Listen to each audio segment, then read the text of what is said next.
Hey, this is Alpha for Shock's video guide, and today we're going to be taking a look at how to defend a 2-base Roach Ling Baneling all-in the Terran versus Zerg matchup. Now, there are basically a couple of components to this sort of defense, and the most important part of defending any all-in is scouting it in time to react. And the second important component of defending an all-in is utilizing a build that allows you to easily transition into different styles of play and can accommodate when you need to defend an all-in or some sort of early pressure. So what we're going to see in this game is that the Terran player opens up in a very standard kind of macro style, and we're going to see that there are some adjustments made to actually deal with this all-in from the Zerg player. So we see that we've spawned on Star Station, which is a cross positions only map in the current ladder pool.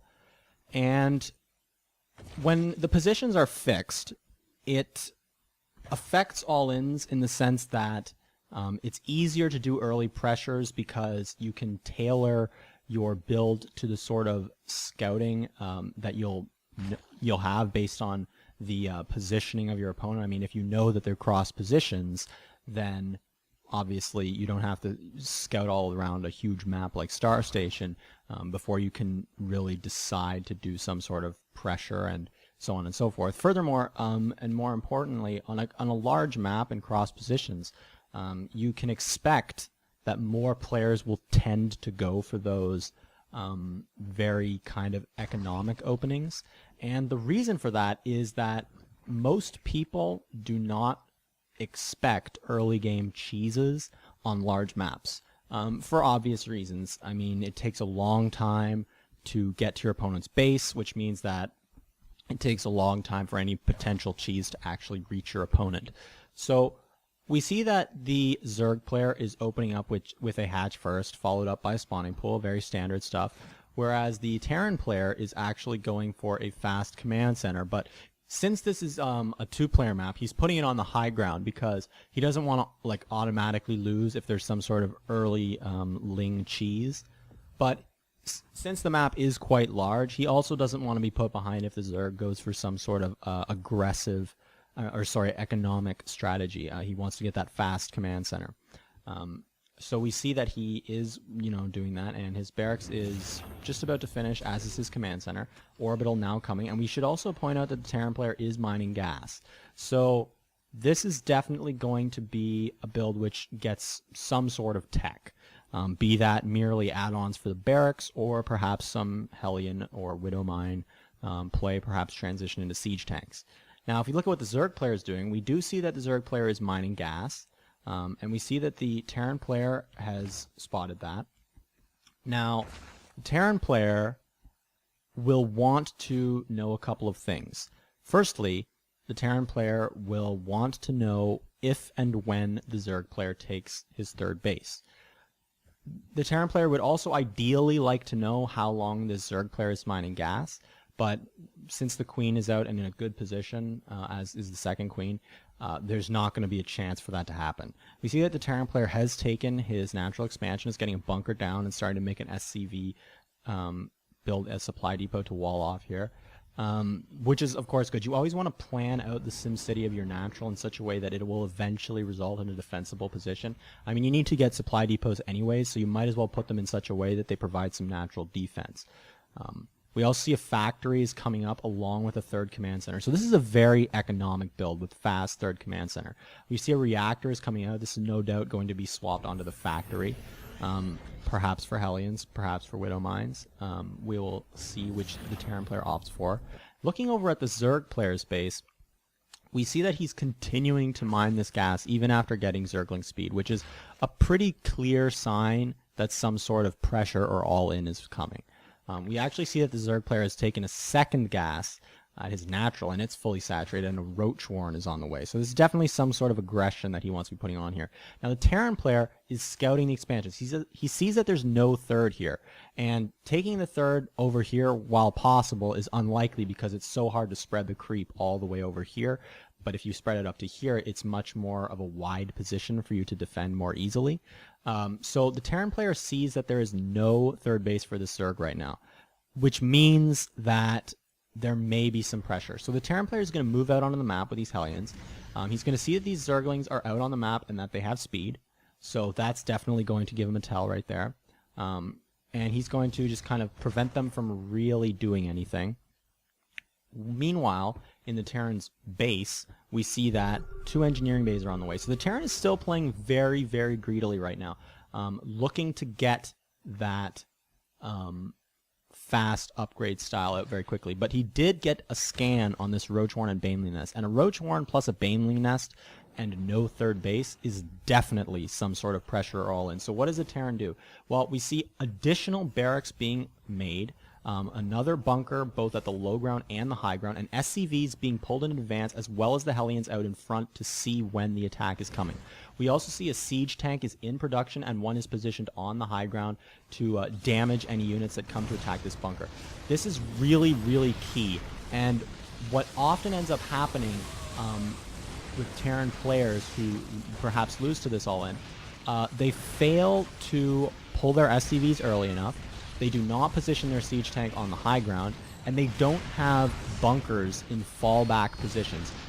If we notice that the Zerg player actually was not able to kill this second bunker for quite a while, it really allowed these siege tanks at the top of the ramp to get off a lot of extra shots. Now, in the aftermath of this attack, we should take a look at the damage that has been done. So the Terran player has lost 9 workers, a couple of bunkers, a siege tank, and a few units, as well as a few SCVs. So really not that big of a loss for the Terran player, but the Terran player has 3 orbitals, a lot more production than the Zerg player, starport on the way, 1-1 on the way, and the Terran player is pretty safe right now because the Zerg player can't really remake a bunch of Roaches and a bunch of Banelings at the same time. It's going to take a while for the Zerg player to build up. So the SCV from the Terran player goes out to check if there's another wave of this attack coming. All he sees are Zerglings. If they were morphing into Banelings, then the Terran player would have something to be afraid of. But since they're not, he knows that this Zerg player is probably taking a third base, as we can see, and probably getting some extra tech. We do see that the Zerg player has started upgrades. We see the Zerg player taking additional gas. So he wants to transition into lair play, starting to make a lot of drones again.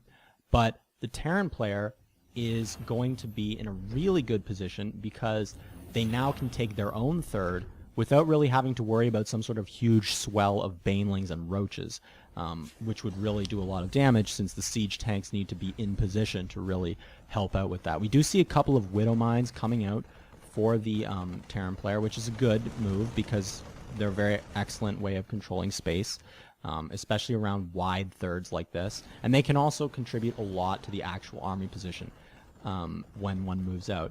I also want to point out there's really good use of these siege tanks to cover the bunker that's going to be put down and also deal with any sort of attacks from this side of the command center. Now, obviously, over here, there's a bit of an open space for the Zerg player to attack, but bear in mind, the Zerg player doesn't really know where the Terran player's army is at this point. Not entirely sure what the Terran player is doing at this point. And we do see that the Zerg player is actually making some spores and spines to deter any drops because he really doesn't have the units to do any pokes to actually keep the Terran's army in a defensive position. We do see he's now going to go in at this command center, and he's immediately going to start getting annihilated by these siege tanks, which is basically going to force him to push away by the time these other units get here. We do see a bunker is in position, Widow Mine is there. The third base for the Zerg player is up, but as is the Terran player's third base. And the Terran player is actually up a good 30 supply. Now, the Zerg player is actually going into Mutalisks, and the Terran player has nothing to worry about essentially, because he's got good upgrades. We see 2-2 is on the way and well timed. The armory already complete. A lot of Widow Mines out, which are very effective at zoning Mutalisks and doing counter pushes, and quite a large number of Marines, as well as a well saturated third base, which basically means that the Terran player is not in a position where he really needs to worry about his economy, because he's actually ahead in macro right now. We see that there are already units in position to defend against any sort of Mutalisk harass. Siege tanks are well spread out, which means that they won't all get picked off when the Mutalisks do hit. Turret in position over here, along with a few Marines to deal with any sort of Mutalisks, because until the Mutaball grows large, a few Marines and a turret is actually enough to deal with the initial wave of Mutalisks.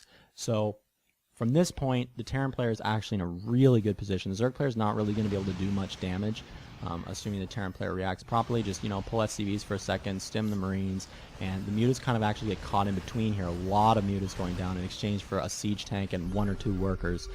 So that Mutaball is kept very, very small. Zerg player is taking another base behind this, but it doesn't really have the army to really secure it in a reliable way. He's always going to be running around dealing with these drops, as we can see, and these 1-1 Zerglings are not going to fare too well once this 2-2 upgrade hits.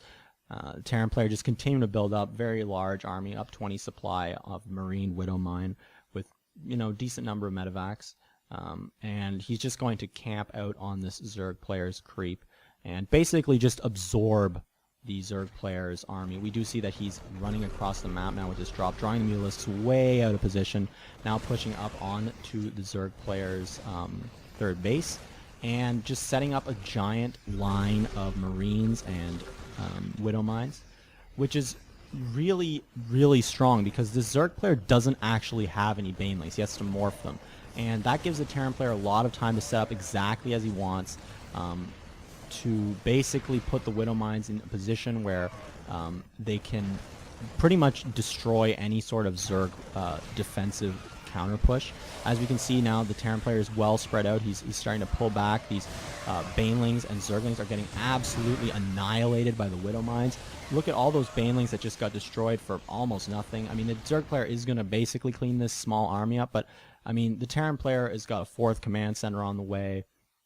Still a lot of Marines just streaming across the map. 3-3 has started, and these Mutas are just not trading efficiently. And the Zerg player really has no way of actually killing these Widow Mines, because he can't really get ahead until Banelings are out.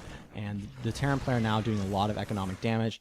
This 4th base not even saturated fully, and the Terran player is going to get a little bit pushed back, but really not a whole lot the Zerg player can do at this point. I mean, he's just continuing to pump Lings to deal with these Marines, but the Marines versus the Mutalisks, I mean, it's not going to end well for the Mutalisks, and a couple of Banelings coming out, but the Zerg player simply doesn't have the larvae to actually really pump out enough units to deal with this. As we can see, he actually has quite a lot of money, but he's not been able to get out enough production to really make use of all that money, because he's being pushed all over the place. Like, he doesn't have time to put down macro hatches and wait for them to finish, get more queens, because there's just a constant Terran force just streaming across the map.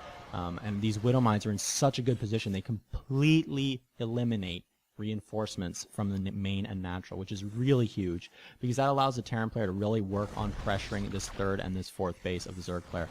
We see 3-3 is about 3/4 of the way done, and the Zerg player is not getting a 3-3 of his own. A lot of Mutalisks getting killed by these Widow Mines, which basically means that the Mutas can't really push up, which really keeps this Mutalisk ball at a small number, because Mutalisk ball is not really dangerous until it gets really, really big. And as we see, these Mutas are just dying to these Widow Mines, and the numbers are being kept so low. Now the Terran player up like almost 100 supply, and he's just going to leave the game. So as we saw in this game, the key to defending a Roach Baneling all-in off of 2 base is to spot that the Zerg player is mining gas, and then to check when they take their 3rd base, if in fact they do take their 3rd base, and react by staggering one's defenses. You want to be adding additional bunkers both on the low ground and the high ground. You want to be getting out those siege tanks, and you want to make sure you pull your SCVs in advance, because too often you'll see the attack coming, and your SCVs will get to the bunker just as all the Banelings finish destroying it, at which point all of your SCVs are going to get killed by the Banelings, and the bunker has effectively done nothing. But the point of pulling the SCVs is not to save the bunker, but to keep it alive as long as possible, because as long as it's alive, the Zerg player is losing units to these siege tanks and to the units inside the bunker. Furthermore, you want to make sure that you keep your Hellions outside of your base in order to check when the attack is coming. Once you see the army start to push into your natural, then you can pull your Hellions back. But by no means keep your Hellions holed up here so that you're kind of waiting in the dark, because it's entirely possible that if you do that, you won't pull your SCVs in time, or you'll pull them way too early and end up losing a lot of mining time. So I hope you enjoyed this game. Feel free to check out our existing library of strategies, tips, and more, and we'll see you next time.